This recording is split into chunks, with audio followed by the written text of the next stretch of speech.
Je vais vous parler de linguistique et la monstruosité de la langue anglaise. Pour parler de monstruosité, il faut déterminer ce qui est normal.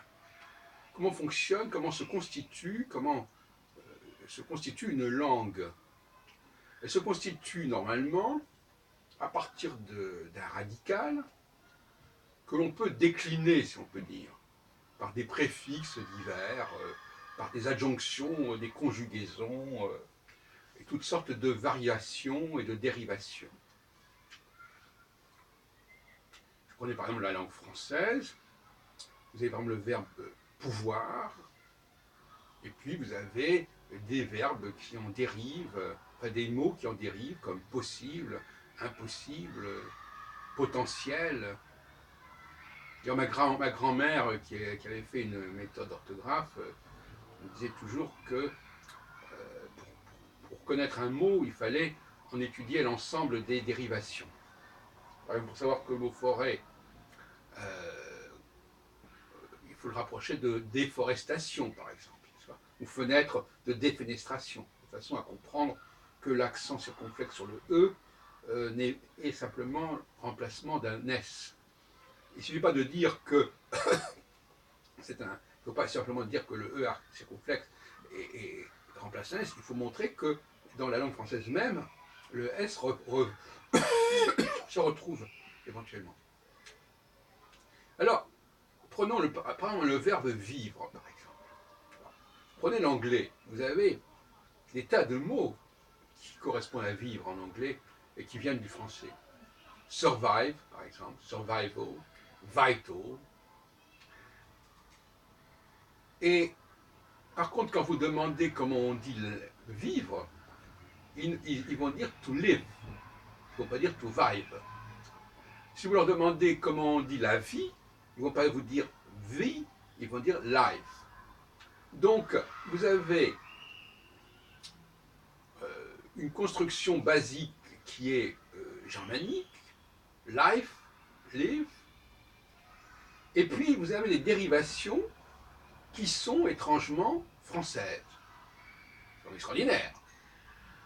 Bon. Et on pourrait multiplier le nombre d'exemples de ce genre, n'est-ce pas? Prenons par exemple les fameux verbes, comment ça s'appelle? Auxiliaires, je ne sais pas comment on dit. Can, must, may, etc. Alors, vous connaissez la fameuse formule d'Obama, yes we can. Mais en réalité, les verbes qui vont avec can, les mots qui vont avec can, c'est possible, impossible. Hein? Comme on vient de le dire, c'est aussi le mot power.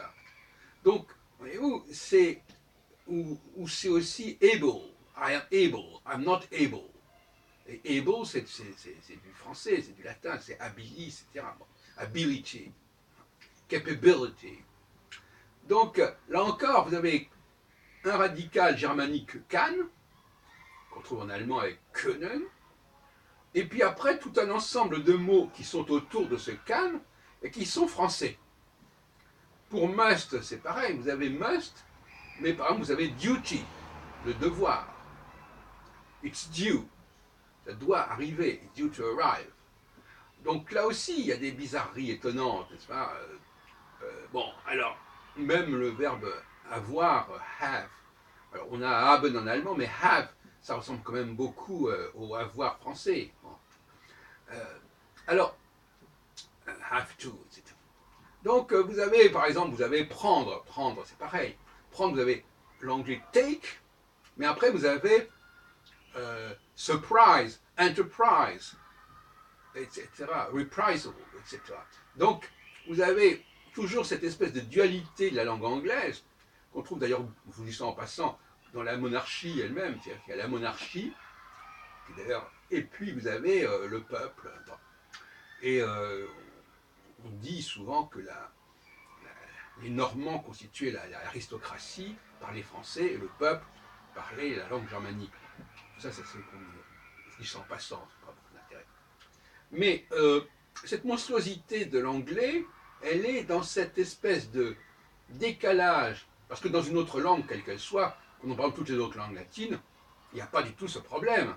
la racine du verbe le plus simple, du mot le plus simple, comme par exemple to live ou life, elle est dans la même langue que ses dérivés.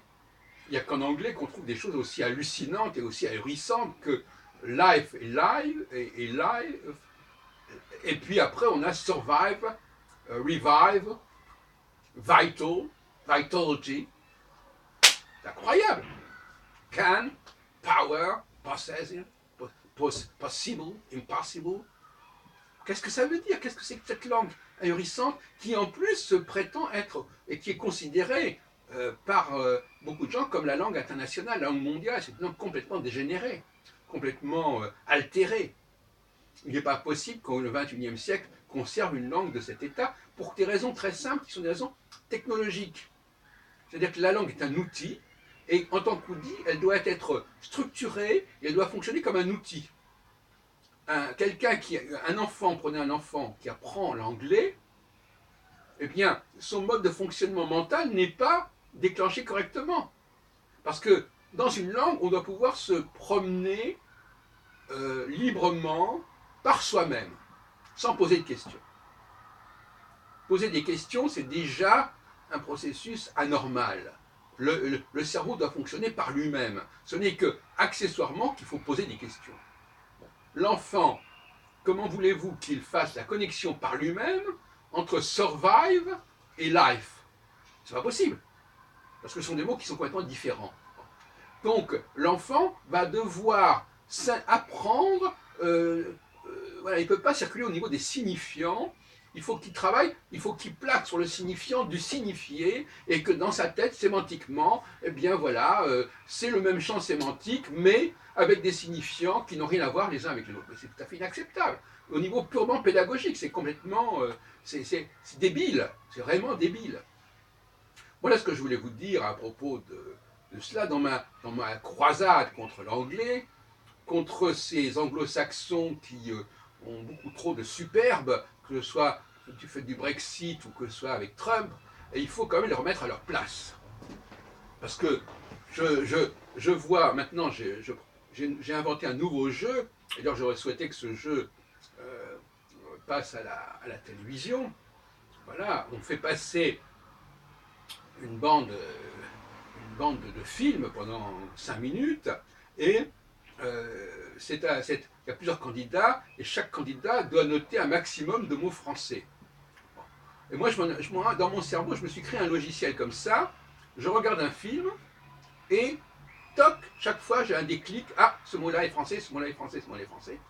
Et il faut le faire, ça se fait systématiquement à un moment donné, de la même façon qu'on pourrait avoir des logiciels qui d'ailleurs signalent ça. Alors ce serait très amusant de passer un texte de qui que ce soit d'ailleurs, et puis de barrer les mots d'origine française. Vous verriez que c'est un texte est absolument illisible, n'est-ce pas? Bon, donc si on pénalisait ou si on taxait tous les mots français qui sont utilisés sans autorisation et sans licence, eh bien la langue anglaise ne pourrait plus produire quoi que ce soit. Bon, il faut dire les choses comme elles sont.